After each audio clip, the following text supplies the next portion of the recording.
Yan. Magandang umaga po. Una sa ating Panginoon, pangalawa po sa bawat isa na nasa online po na fellowship na ito. Ako po muli si Pinky Singya na nais pong mag-share sa inyo ng mga bagay na patungkol sa ating Panginoon, kung paano po nung nakaraang pagsasalita ko, yung sinabi ko po na may continuation po iyon, na ito na nga po yung how can you begin to develop a deeper relationship with God. Pero bago po sa pagpapatuloy, tayo po ay manalangin. Dakilang Diyos na makapangyarihan sa lahat, patuloy kami sa iyo nagpupuri at nagpapasalamat sa pribilehiyo at opportunity na kaloob niyo po sa amin na makapag-aral ng iyong salita. Lord, samahan niyo po kami as we have this morning watch fellowship. Take thine fullest control. Let your very will be done and let your name be honored and praised, O God. Lord, ilagay niyo po sa aking mga labi ang mga words na nais niyo pong i-share ko po sa bawat isa, that will encourage yung bawat isa at maging kaluguran din po sa iyo. Nawa po, Panginoon, sa aming pag-aaral na ito, ikaw po ang manguna, O Banal na Espiritu, at mag-control po sa akin, O God. Lord, nawa po yung mga salita mo na mapag-aralan namin ngayon ay manatili at magsilbing gabay namin sa pang-araw-araw na pamumuhay. Muli, Panginoon, maraming salamat. This all I pray, this all I ask in Jesus' name. Amen. Ang nais ko pong i-share sa inyo yung pong yung 7 ways wherein madidevelop yung deeper relationship natin sa Panginoon. Sabi ko dito sa Romans 5:8. Ayan, but God commanded His love toward us in that while we were yet sinners, Christ died for us. Yung pong pagkamatay ni Jesus Christ sa krus, that we have a life connecting and related to God. Kumbaga si Jesus Christ ang nagsudlong o nagkonekta sa atin muli sa Diyos. Kasi nga po, sabi nga, 'di ba, ang lahat ay nagkasala at hindi nakaabot sa pamantayan ng Diyos. So lahat po ng tao ay makasalanan. Pero yun po, nahiwalay tayo sa Diyos. Ang tao ay nahiwalay sa Diyos. Ang nagsusudlong lang o ang magre-relate lang sa atin sa Panginoong Diyos ay ang ating Panginoong Hesukristo. Kaya yun po. Ngayon po, na alam ko naman po at dilingid sa bawat isa na ang lahat po ay nakakilala na sa Panginoon bilang personal at tagapagligtas. Ibig sabihin, may relasyon na tayo sa Panginoon. It's not a religion but a relation that we always yung give emphasize dun po sa yung relasyon natin sa Panginoon. At para po sa ating ikakaunlad ng ating Christian life, meron pong 7 ways to develop a deeper relationship with God. Una po, spend time with Him through prayer and by reading His Word. Sabi nga po, ang prayer is the link that connects us with God. Kumbaga, kung dun po sa sa social media, may mga link po na nagko-connect sa atin sa one link to another link po, o yung parang magko-connect sa atin upang magkaroon tayo ng yung parang pag-uusap, makonekta tayo. Pero sa atin po, sa isang Kristiyano, ang nagko-connect sa atin sa Panginoon ay yung ating panalangin. Kaya isa sa ang unang paraan kung paano tayo madidevelop sa deeper relationship natin sa God, sa ating Diyos, ay yung maglaan daw po tayo ng panahon sa pananalangin at sa pagbabasa ng kanyang salita. If you want to develop a personal relationship with God, start by praying and reading His Word consistently. Ibig sabihin, kung gusto daw po nating ma-develop yung deeper relationship natin sa Panginoon, mag-spend tayo o maglaan tayo ng oras sa pananalangin at sa pagbabasa niya ng salita. Sa pagbabasa natin ng kanyang salita. Kasi po yun nga po, yung salita na yun ang nagbibigay sa atin ng gabay, ng pagkaalam natin kung sino ang ating Diyos.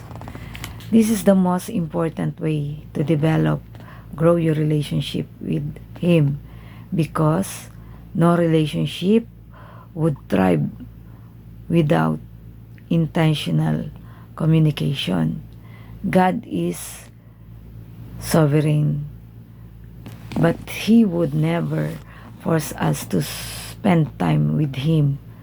Take time to read scripture and learn about God's will. Pray and begin to experience His love. Yun po. Yun nga, yung parang simulan natin yung ating umaga sa pananalangin at sa pagbasa ng kanyang salita. Dalawang bagay po yun na hindi magkakaiwala, yung pananalangin at pagbasa ng kanyang salita. Yung prayer po ang kumukonekta sa atin sa Diyos, at yung word po ng Panginoon ang nag-i-instruct naman sa atin kung paano tayo mamumuhay dito sa mundong ibabaw. Spending time with God won't always feel like a spiritual high, and chances and it might not be as exciting as the worship session during, or as exciting on the worship service during morning church services. Yun daw pong pag-spend ng time sa Panginoon, minsan po hindi siya yung parang feeling na high tayo, yung chances na it might be yung exciting tayo sa pag-pray at pag-meet natin sa Panginoon. But think about it. Communication with you significant other than or even your close friend. Sabi nga po, as always, exciting all the time, but it is necessary and meaningful for those relationship to grow. Pang yung katulad ng quiet time, yung praying and studying the Bible may not always be exciting, but it's so worth it. Umbisan po, yung pagbabasa natin, yung pananalangin, hindi po yan exciting. May pagkakataon po, pero worth it po yan kapag ginawa natin. Kasi importante nga po yun para sa development ng deeper relationship natin sa Panginoon. Yun po yung una pa lang, yung mag-spend time ng pagkakipag-ugnay sa Panginoon through prayer and reading His Word. Pangalawang prinsipyo po kung paano tayo madidevelop yung deeper relationship natin sa Panginoon is talk to God everywhere.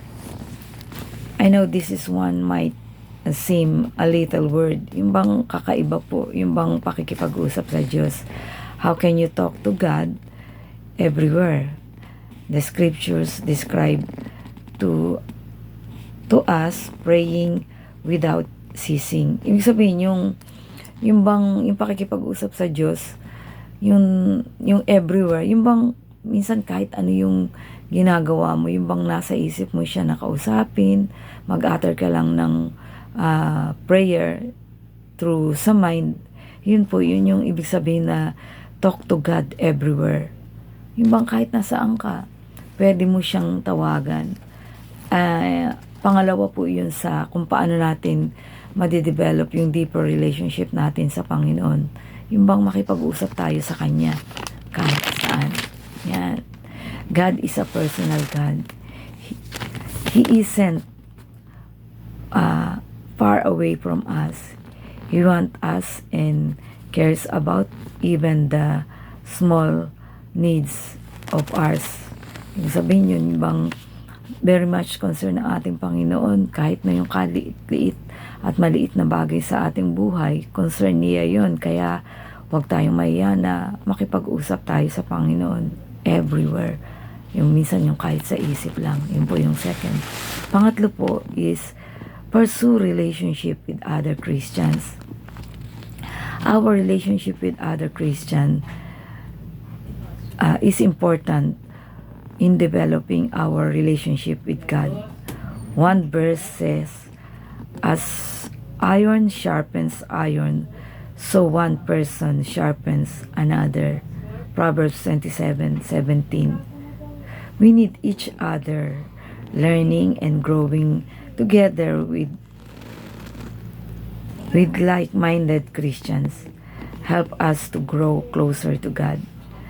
Experiences shared about their God strengthen our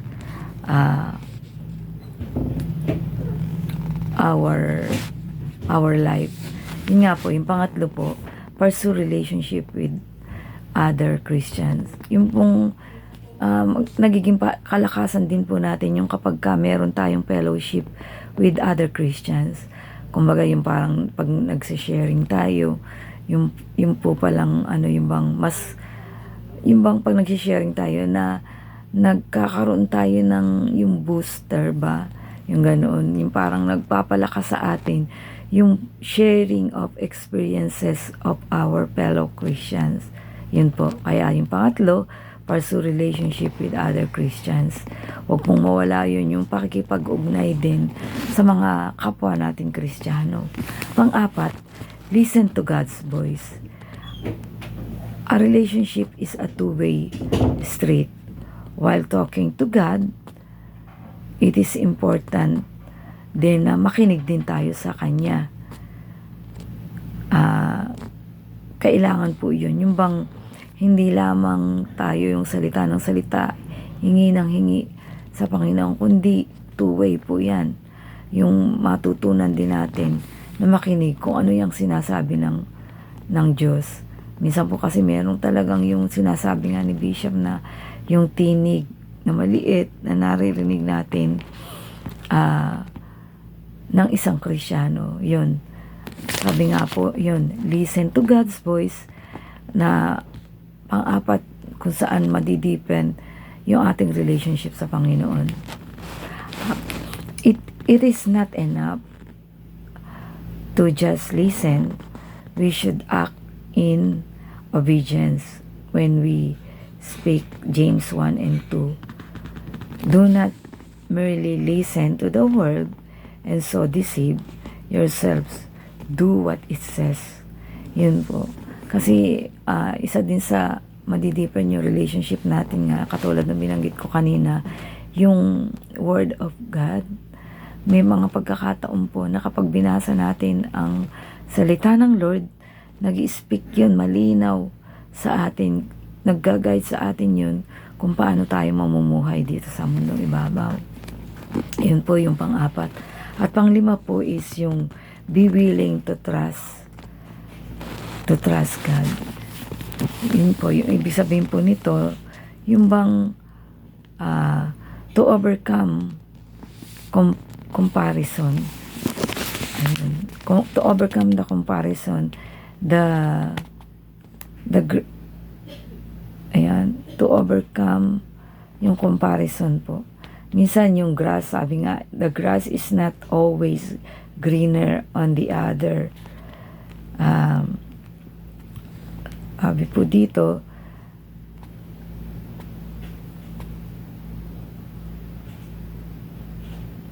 ang relationship daw po natin sa Diyos won't look exactly like the other. Kaya yun po, makakatulong din sa atin yung pag-deepen ng ating relationship sa Panginoon kung hindi tayo magkukumpara ng ating kalalagayan sa iba.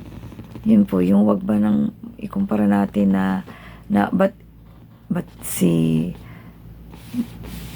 bakit yung isang Kristiyano mas parang pinapaboran ng Lord, mas pinagpapala. Hindi po ganun, sabi. Yun daw po yung panglima, be willing to trust God. Yung wag tayong mag-alinlangan sa Kanya, kundi ang Diyos ay sovereign at yun nga po, pinaaaraw niya ang araw sa masama at mabuti. Kaya wag tayong nagkukumpara. Yun. God wanted to pray as who you really are. Kumbaga sa pananalangin natin, yun nga, yung maging willing ka to trust Him. Huwag yung bang parang inimitate mo lang yung pananalangin mo, kundi ang Diyos mas gusto niya yung bang natural, kung sino ikaw, yung pananalangin sa Kanya. Just like prayer, our relationship with God is not a competition. It is sacred fellowship between God and ourselves. Yun. Yung bang iwasan daw natin yung pagkukumpara kasi yung relationship sa ating Diyos sacred. Kumbaga, banal siya, yung holy. Hindi yan basta relationship lang, kundi banal yan ating Diyos yan yung pakikipagrelasyon sa Kanya. It's sacred, sabi nga. Yung fellowship na yun is between God and ourselves. Pangpito at huli. Yan. Pangpito at huli, learn on how to depend on God. Yan po. Naalala ko po nung nag-exam ng APCAT yung pamangkin ko. Tsaka yung isa naman nag-exam din sa board exam ng psych.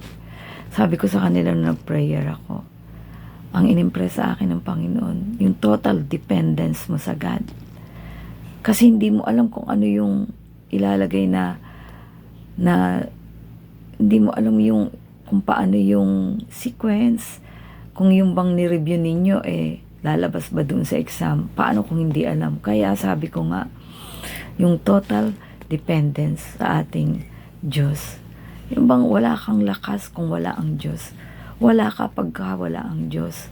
Kaya yung bang ini-encourage ko yung bawat isa na yung buhay natin talagang total dependence natin sa God. He is sovereign, He is perfect and all-knowing. Kaya yung bang katiwa-tiwala ang ating Panginoon. Yung pwede kang sumandig sa Kanya kasi hindi siya nagkakamali. Siya yung Diyos na perfect at alam ang lahat. Yun. Yung 7 po, matutunan daw po natin na dumepende sa ating Panginoon. If we want to develop a personal relationship with God, learn how to depend on Him. Depending on God is crucial for developing a strong relationship with Him. Yun nga, kumbaga yung ugnay sa Panginoon o yung pagdidepende sa Panginoon is so crucial. Yun. Building a relationship with God is a process. It won't happen all at once, and sometimes you think your relationship with Him is strong one day, and the next day you may wonder it is even if He's even there. Minsan po ganun yung bang minsan mainit, yung parang talagang yung dependence mo sa God napakainit. Minsan naman parang ayaw mo, wala. Pero hindi po yun magdidepende yun sa ating feeling, kundi yung mentalidad, yung kaisipan natin na isa sa panghuli na kung paano ma-develop yung ating relationship sa Panginoon, yun po yung learn to depend on Him. Full trust, 100% na trust sa Kanya dahil ang Diyos ay Diyos na makapangyarihan, Diyos na He is an omniscient God, all-powerful, omnipotent God. Yun. He is an omniscient, all-powerful, omnipresent. He is everywhere.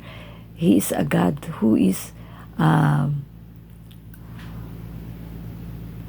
omnipotent yun. Yung all-powerful, omniscient, all-knowing, omnipresent. He is everywhere. Yun po. Kaya, yung sa buhay Kristiyano, para ma-deepen palalo yung ma-develop yung deeper relationship natin sa Panginoon.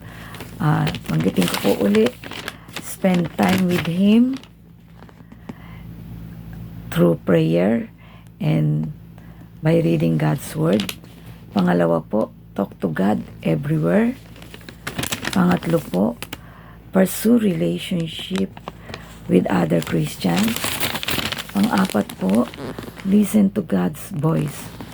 Panglima po, be willing to trust Him. At ang pang-anim po, iyon. Ang pang-apat, panglima, at ang pang-pito po is learn on how to depend on God. Sige po, tayo po'y manalangin.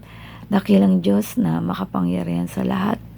Salamat po sa patience mo. Salamat po sa understanding mo. Salamat po sa pribilehiyo at opportunity na makapag-build up kami ng relationship sa iyo. For a perfect relationship is a relationship with you, O God. Dahil ikaw yung Diyos na hindi magre-reject sa amin, kundi open arms na tatanggapin kami. Kaya patuloy kami, Panginoon, nagpapasalamat at nawa po itong 7 ways po, Panginoon, na ibinahagi ko sa kanila ay manatili sa aming isip at magamit para sa pang-araw-araw naming buhay habang dinidevelop namin yung deeper relationship sa iyo. Muli, Panginoon, maraming salamat. This all we pray, this all we ask. In Jesus' name, Amen.